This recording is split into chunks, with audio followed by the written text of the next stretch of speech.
The following program is the work of the broadcast students at the British Columbia Institute of Technology. BCIT Magazine features news stories from around the Lower Mainland which were produced over the last week. Responsibility for the content of the show rests completely with the students and their instructors.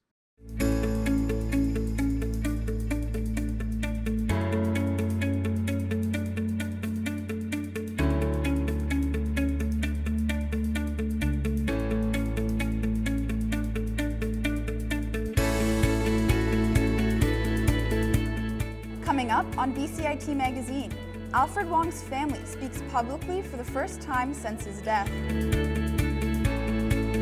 Advocates march for more affordable childcare. And the city of Surrey gives those with a disability a chance to play sledge hockey.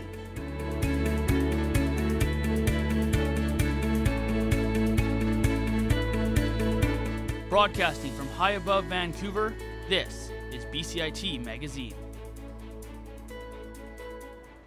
Hello and welcome to BCIT Magazine. I'm Katie Penny. And I'm Alexandra Fraser. We start today with an update on the Alfred Wong murder. The Vancouver police, his brother, and his pastor all spoke to the public for the first time since his death. Spencer Harwood has this story. 9 days after the shooting, the flowers and tributes had doubled in size. A group of Wong's classmates gathered on the corner to remember their friend. They asked not to be on camera. 15 years that we had with Alfred are too short. The pain shared by Wilfred Wong was echoed by Pastor Caleb Choi. He loved talking with his family and friends about the adventures and achievements. Alfred Wong was struck by a bullet while driving with his parents on the night of January 13th. Flowers now brighten up the corner of Broadway in Ontario. Our investigators from our major crime and traffic sections spent 6 hours at the scene of the shooting and used state-of-the-art technology to recreate the events of that night.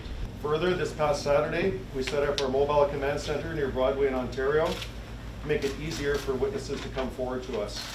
Palmer confirmed they'd received video and had witnesses provide new info, but need more. I can't emphasize enough that every piece of information is helpful, and if you have any information, no matter how insignificant it may seem to you, please come forward as it may assist in solving this crime. Vancouver police are confident they know who shot Wong, but cannot confirm to the public for now. Spencer Harwood in Vancouver for BCIT Magazine. The Coalition of Childcare Advocates joined hundreds of Vancouver's Women's March. Twyla Amato has the story on how they're fighting for changes to the childcare industry. It was a rainy Saturday morning, but many came to Jackpool Plaza to participate in this year's Women's March. The Coalition of Childcare Advocates of BC was marching with them. They say the childcare industry in the province is chaotic and must be fixed right away. Childcare is a feminist issue, and there will not be equality for women without a quality, affordable childcare system in this province. Gregson says the provincial government must make good on campaign promises. We need to make sure they commit at least $225 million of new money and that they spend it to reduce parent fees in infant toddler programs, they improve wages for early childhood educators, and they create over 22,000 new spaces over the next 3 years. The coalition says their $10 a day plan offers affordability, accessibility, and quality childcare. Gregson says they joined the march to give people hope that better childcare options are coming. Twyla Amato in Vancouver for BCIT Magazine. Your actions today becomes mine tomorrow. Our reporter Twyla Amato joins us now. Twyla, can you tell us a little bit more about the $10 a day childcare plan? So the plan is designed with affordability in mind by offering $10 per day of full-time care and then $7 for part-time care. The coalition also designed the plan so that it's accessible to families who have children who may need extra support. And what about First Nations children? Are they taken into account within the plan? Yes, actually. So the coalition is pushing for more support for First Nations and Aboriginal families so that they can actually have the resources to develop a culturally relevant childcare services. Back to you. Thanks, Twyla. A new clinic, including a supervised injection site, is now open on the downtown east side. My co-anchor, Katie Penny, reports.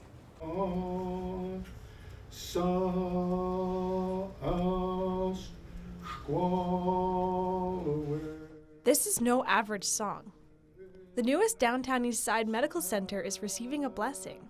Heatley Community Health Center near Strathcona is now open to anyone needing mental health and substance abuse services.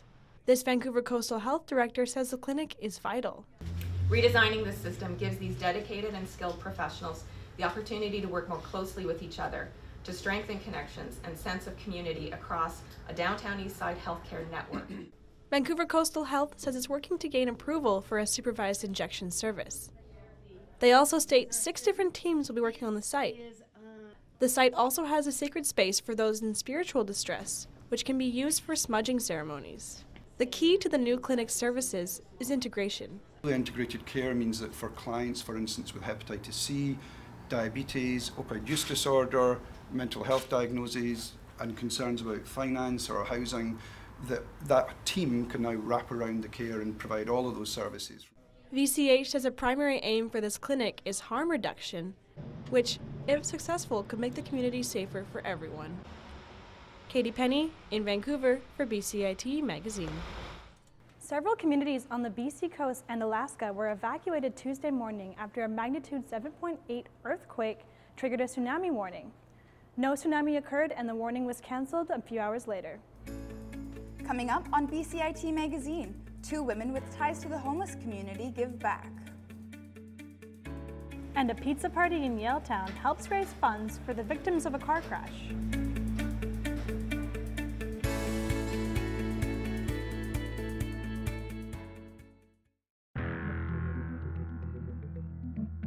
Zoom out just a tiny bit. Sorry, say that again? Could you zoom out a tiny bit?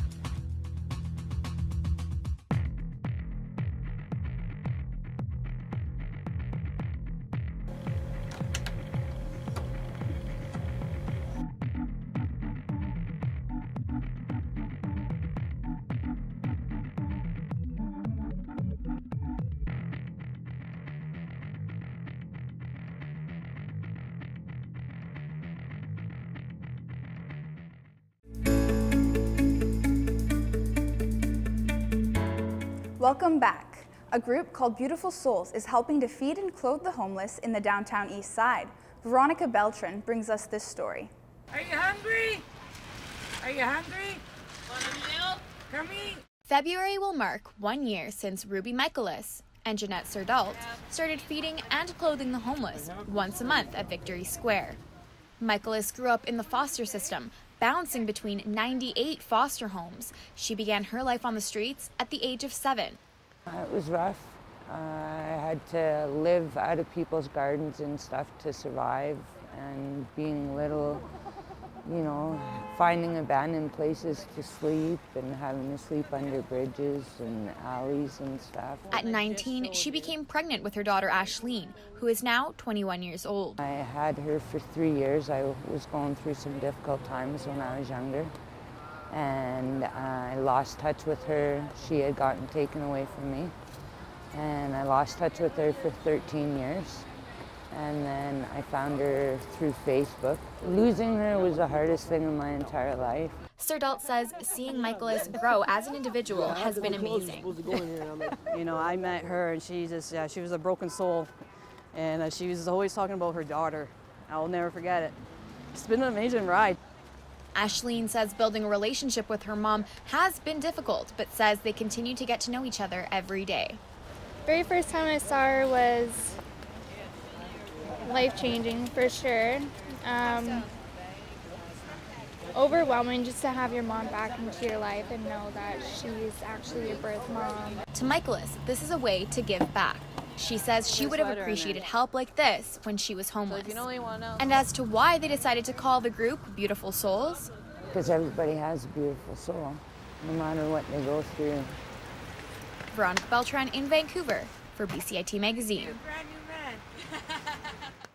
Our reporter Veronica Beltran joins us live. Veronica, can you tell us a bit more about how the ladies came up with this idea? So yeah, Janet told me that she had Ruby over one night and they were cleaning through her closet and, going through clothes and stuff, they realized that they wanted to give back. Alex? And what kinds of food and snacks were they giving out? Yeah, so there was chicken noodle soup and chili, which was great because it was so cold that day, as well as tuna sandwiches, there was crackers for the homeless, and some candy. Overall, the environment was just really great. Back to you. Thanks, Veronica. Big Brothers and Big Sisters have been around since 1904 and have helped shape the lives of thousands of kids. My co-anchor, Alexandra Fraser, has more. Brody Shale met Kip Webster 8 years ago. They were paired through Big Brothers and Big Sisters of Langley. I never had a dad growing up, so I honestly looked at this to really change my life, and it has. Their bond has been strengthened through weekly visits doing different things. It's very rewarding. It's not that big of a commitment. It really isn't. The huge change you can make in somebody's life, a huge positive change. It's very, very rewarding, and you get a lot out of it yourself. There are about 100 pairs in the program, but dozens of kids are on the wait list, including Shale's little brother. You have some of these kids who might be waiting for about 3-4 years before they can get a match, which is something that we can't almost accept because we want to make sure that the word is out there so that we can get these kids matched in programs as soon as they can, so that they can have that person who's there to support them. I would honestly say that you could change anybody's life, and that's a huge thing to me, because if you could change anybody's life, why not have it be a kid's life who really wants that person in their life so that they can, just rely on somebody, Brody is thankful for having Kip in his life, and if it weren't for the Big Brothers program, he's not sure where he'd be. Alexandra Fraser in Langley for BCIT Magazine. Weeks after 2 men were injured on the Burrard Street Bridge, their friends have come together to raise money to cover their medical expenses. Our reporter, Tanushree Pillai, has more on their fundraising efforts. Piping hot pizza fresh from the fire oven. Friends getting together for a fun evening. Sounds like a typical party, right? At the Polar restaurant in Yaletown, there's a last-minute hustle. Robbie Trudeau is a busy man. Last December, his buddy Christian Zelchowski was on his way home from his shift at the restaurant when he was critically injured in a car crash. The taxi he was traveling in was hit by another car on the Burrard Bridge. The driver of the taxi, Larry Claypool, also sustained serious injuries. I know Larry didn't have a lot of family and not a lot of support, so it's good just to sort of split that up and give everyone a chance to donate and do their thing. Friends started a GoFundMe campaign for the two and raised nearly $80,000. But they say it's not enough. So they organized a pizza party to add more dollars to the fund. We all want to sort of do our part and do our thing, and the best way we know how is obviously through restaurants. So I know we're expecting probably well over 250 people here tonight. So I think we're going to do really, really well. I mean, we're aiming hopefully for $20,000 tonight. This accident reminds them how quickly life can change. Actually, I was shocked.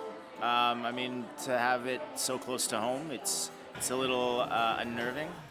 He, on Christmas Day, wished everyone a Merry Christmas. We're just all so thrilled and so thankful that he's making such a quick recovery. To help them both, this close-knit restaurant community is doing what it knows best: food and friendship. Tanushree Pillai in Yaletown for BCIT Magazine. Grocery store giant Sobeys has announced it will be closing 10 Safeway stores in the coming months. The closures, which are blamed on low food sales, could affect up to 1,000 employees. Coming up on BCIT Magazine, building man-made nests for birds. And Super Bowl predictions from our very own Trevor Knapp and Ben Phillips.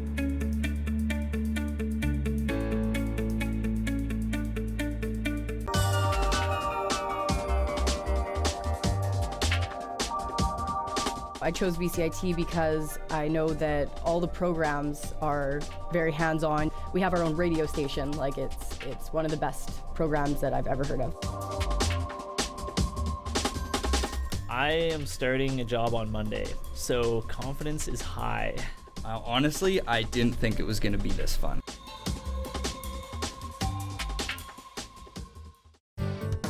Standby graphics, ready camera one. If you want to experience the fast-paced world of news, today on BCIT Magazine, striking, make magic on a movie set, frame, and action, or bring your creative ideas to life, BCIT's hands-on training will get you started. BCIT Television and Video Production. Your possibilities start here. BCIT Magazine is on the road this week. Here are some events going on in downtown Vancouver. Canada, Uruguay, Rugby World Cup Qualifier, January 27th, 5 p.m. here at BC Place.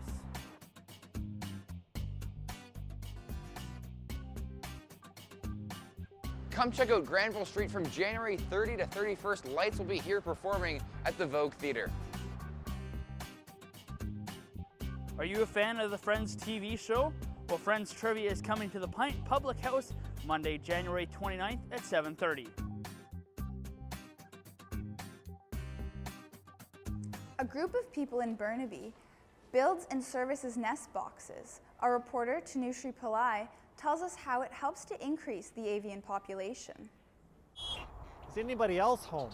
Have a little knock to see if anybody's home. This chirping of birds is drowned by the noise humans make. But here at the Burnaby Lake, it's all nature. Dave Stafford is busy clipping trees as he waits to service these wooden nest boxes. Let's come on in, have a look. Something he's been doing for decades. So what kind of box do we have here? This is a wood duck box. Stafford is 84 and not planning to stop anytime soon. Oh, I'll continue until I drop. The Burnaby Lake Park Association has 170 such nest boxes around the lake. But what exactly is a nest box? And so what I have here today is actually a nest box for a chickadee. What does servicing mean? It means coming out, finding the box where it's located, and then bringing it down and having a good look at it. So we open it up and have a look and see what we find. At this point, servicing would involve using a scraper, taking out the contents, and then disposing of it, putting the box right back up again. The agenda? This is my goal. 10, 11, 12, 13, 14 whole eggs. Although Green says the population of birds has gone up thanks to these boxes, it is still a matter of man against nature. Tanushree Pillai in Burnaby for BCIT Magazine. Junior hockey in BC has been producing more players who make it to the NHL. Our producer, Ben Phillips, sat down with the BCHL Commissioner, John Grisdale, to talk about what this means for the local league. Joined now here at the BCHL office with the Commissioner of the BCHL, John Grisdale. Thanks for joining us. Ben, it's my pleasure. So first question, just talk about the development of the league and its players kind of in your tenure as the Commissioner. Well, the BC Hockey League was formed initially in 1961, and so, you know, it's quite an old league. It's 55 years, and so there's been a lot of planning and programming development over the course of those 55 years. And I joined the league in 2003, and you know, it was a pretty well-established league prior to that, with a lot of well-known, retired now NHL players that played here, and a lot of college graduates. But since I've been here, I think we've grown from about 50 to 60 scholarships a year to now, over 130 on average. So, we've really, the BCHL brand has grown. The reasons for that are kind of multifaceted. Particularly the teams have done a great job, and coaching has done a great job, and identifying good players. And talk a little bit more about some of the more recent players that have made their way to the NHL. Alex Kerfoot with Colorado, Tyson Jost with Colorado. Some of those players, what does it speak to the development of the teams themselves and getting those players to NCAA and then to the next level? Yeah, I think, as we just talked about, the teams run a bit of cycles. I remember a number of years ago, Salmon Arm had 2 first-round picks on their team. And with recently with the 2 out of Penticton, Jostin Fabro and Chalosky out of Chilliwack, we had 3 first-round picks, which was the most we've ever had. And then players like Alex Kerfoot who get drafted, he was in his case he was by New Jersey in the mid rounds and went on to a great university career captaining Harvard. And then you never know about development. One of the great things about our league, it allows players to develop at a later age and continue playing. So all of the kids that are showing what they're really made of are coming to the forefront, and that's what we like to preach. They get education behind them, and in some cases a degree, and we see them successful. Well, thank you for taking time out of your day to join us and talk with us here. It's been a pleasure. My pleasure, Ben. Thank you for coming. Thank you. The city of Surrey is making ice hockey inclusive for all. Beth Merriam has this story. Mark George found sledge hockey in high school when a teacher asked him and his friends if he would help out with an adapted sports program. Now, it's part of his job. We fell in love with it, and eventually we took every opportunity we could to come out and play sledge after school. Sledge hockey gives people with lower body disabilities a chance to play a Paralympic sport. Players are strapped to a 2-bladed sledge. They have 2 sticks to pass and navigate their sledges. George says one of the City of Surrey's key priorities is to make recreational services accessible to all people. As a municipality, you should recognize barriers that some citizens are facing and do your best you can to make it easier for them. George says he's pleased that 23 people showed up. But on this rink, not everyone has a disability. Half of them are families, half of them are friends. And they're getting out there, and not gonna lie, they're probably gonna post something on social media. Someone's gonna see it, be like, sledge hockey, it looks fun. More people are gonna know about it. It's been really, really fun. It's really good if you like to be active, but you have a disability and you can't do the able-bodied sports. Yes, I have spastic diplegia, which is a type of cerebral palsy. It just makes my legs stiffer and I can't walk as well. The speed and the contact are my 2 favorite things. Yeah, it's a lot of fun. Get going real quick, and hitting someone at speed is quite the experience. My top speed is 25 kilometers an hour. I've clocked that with a radar gun. Brandon Twaits has one piece of advice for anyone interested in playing, and he means anyone. Give them a chance and see how they are, and then make your decision. Don't make your decision before it. You have to make it after. For the players here on Try It Day, it's about people with and without disabilities working together and having fun on the ice. Beth Merriam in Surrey for BCIT Magazine. The Super Bowl is 2 weeks away. Our sports guys, Ben Phillips and Trevor Knapp, talk about their predictions for the big game.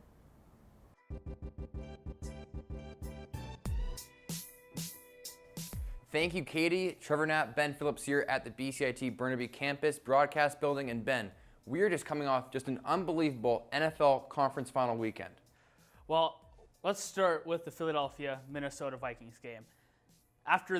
A week ago, it was the miracle in Minneapolis. That's what it was called. Stephon Diggs with the last-minute touchdown. Minnesota was going on to the next round. They weren't expecting Nick Foles to have the game of his career against Minnesota. They couldn't get anything going on offense, and they lost 38-7. Now, you doubted Nick Foles. You didn't think he could do it. Nick Foles is going to the Super Bowl and is going to challenge Tom Brady for the Super Bowl. And that's the problem.